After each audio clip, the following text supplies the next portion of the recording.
Nissan rappelle près de 11 000 Ariya au Canada et aux États-Unis en raison d'une perte de puissance. Et encore une fois, ce sont les mêmes qui sortent pour l'Europe et il n'y a pas de rappel en Europe. Pourtant, c'est les mêmes modèles. Bizarre. Ce dernier rappel concerne près de 11 000 unités au Canada et aux US.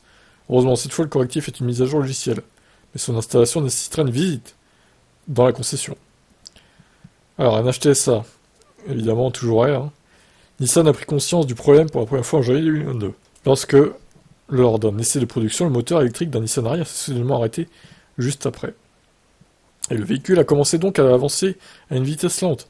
Un code de diagnostic indiquait un court-circuit à l'intérieur du moteur. Cependant, après une inspection plus approfondie, Nissan n'a trouvé aucun dommage.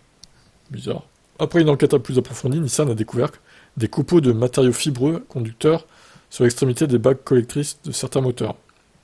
Il s'est avéré que ces restes étaient des restes de processus de fabrication. Lorsque ces copeaux de fibres conducteurs interféraient avec le fonctionnement du moteur, ils déclenchaient un court-circuit momentané, provoquant le passage de l'onduleur en mode sécurité. Ouais, c'est pas sérieux ça, c'est vraiment... C'est vraiment n'importe quoi. Là. Pour une société comme Nissan quand même, qui ait des restes comme ça sur le moteur, bof. Hein. En avril 2022, l'entreprise a inspecté tous les moteurs concernés et mis en œuvre des mesures pour prévenir l'apparition de copeaux fibreux conducteurs dans la production future. Cependant, malgré les efforts, Nissan a reçu un autre rapport, en provenance de Chine, concernant un moteur Ariya s'arrêtant à basse vitesse en décembre 2022, 8 mois après que le problème était censé être résolu. Entre janvier 2023 et avril 2023, Nissan a découvert que des fibres conductrices pouvaient encore être produites par la bague collectrice du moteur, même après la réparation initiale. En réponse, Nissan a introduit un logiciel amélioré de logique de contrôle de sécurité dans la production.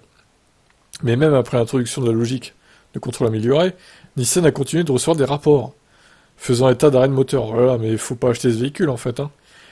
Entre mai 2023 et septembre 2023, Nissan lance donc désormais un rappel pour installer la dernière version du logiciel dans l'espoir qu'elle soit enfin disponible. Qu'elle règle le problème donc, une fois pour toutes. Au Canada, 994 unités sont rappelées, tandis qu'aux US, c'est 9813 unités. Les 10 807 propriétaires devront amener leur Ariya dans la concession locale pour faire installer le nouveau logiciel. Et vous savez quoi, je suis sûr que ça n'a même pas réglé le problème en plus. Parce que là, ça a l'air plus grave qu'une simple mise à jour, à mon avis. Hein. Bon, bah, j'espère pour eux que ça réglera le problème, mais bon, c'est pas très bien parti.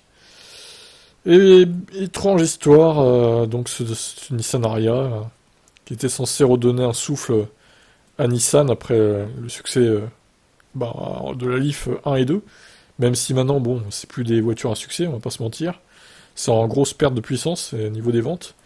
Le Nissan Ariya ne sera pas un best-seller, hein, loin de là. Hein. Surtout avec ses problèmes. Allez, ciao.